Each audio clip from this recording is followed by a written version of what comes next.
Hello, my name is Michael Sloan, and I'm one of the lead investigators through PPS, Parramatta Paranormal Society. And today I want to give you guys 5 tips for taking good EVPs. Now, we've been told by a couple people that we've got some really good EVPs that really stand out. And when you have these, we call them Class A EVP, which is absolutely clear. You can make out everything that's being said. And for people that doesn't know what EVPs are, it's electronic voice phenomenon. Normally these voices happen during the recording that we don't actually hear for our ears, but we've actually gotten some that we've actually heard and actually have recorded.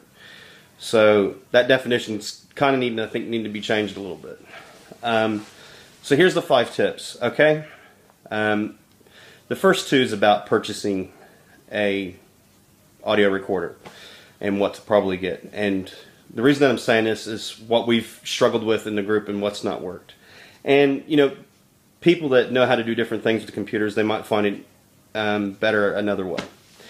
But the first tip is purchase a USB audio recorder. Our first audio recorder that we've got, it does not have a USB port in it. So we have to go through all this, you know, lines into the computer net, and it's a lot of hassle that doesn't need to be there. Tip number 2, try to get an audio recorder that's got stereo, not mono. That way you're recording in a left and right channel, and that way you can also tell during the recording the depth, and probably sometimes you can actually tell where it was actually happening at in the room. Tip number 3, try to keep your audio recorder stationary. These devices are not made to actually be carried around. I know in a lot of shows you see people packing these around. They are portable, but it doesn't mean that you're supposed to pack them around. When you're packing these things, even fabric, breathing, clothes, movement, all that can produce sounds that you cannot hear by your ear at the time of recording. And on top of that, you lessen the chance of actually capturing something absolutely amazing. So one of the things that we try to do now when we go out is try to make these devices, just put them down, because it's more of a chance that you're going to catch something, and you're not going to kill something by making noise and all that. Step 4, I think that's where we're at. Step 4, I hope. Hopefully I don't miscount. A lot of groups, they use words like mark or that was me who made that noise, for instance. So when you're recording, it's always good to address when someone in the room, that's physically in the room, that's made a noise that you know, to actually say what's actually happened.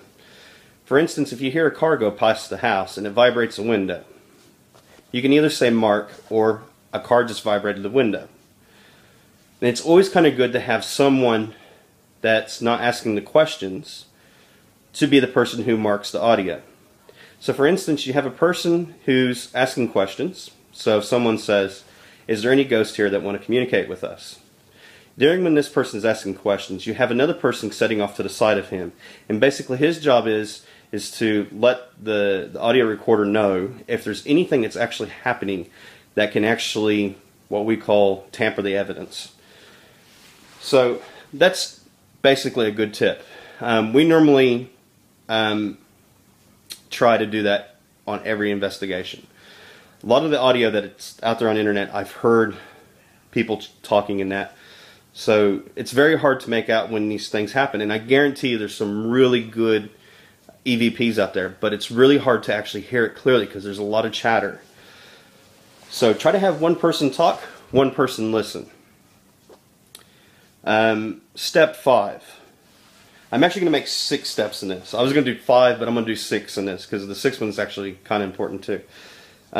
Step 5, basically when our group goes out, we've noticed something happening in the beginning of the group that was a really default whenever we were recording in that, I guess it's a way of putting it, is people would whisper. So, for example, you would hear what someone would say, oh, I think I hear something. And what would happen is when you whisper, you don't recognize your own voice.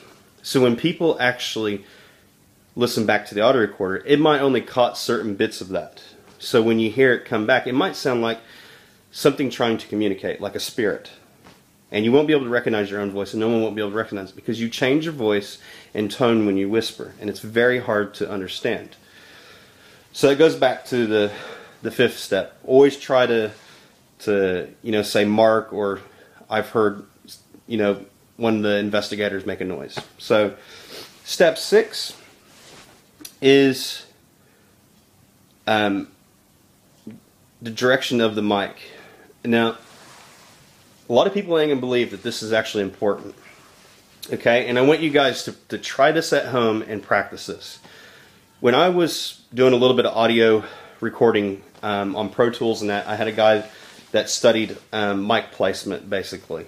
And ever since that, it's absolutely spun me out some of the stuff that I've learned. So what I want you guys to do is do a test at home.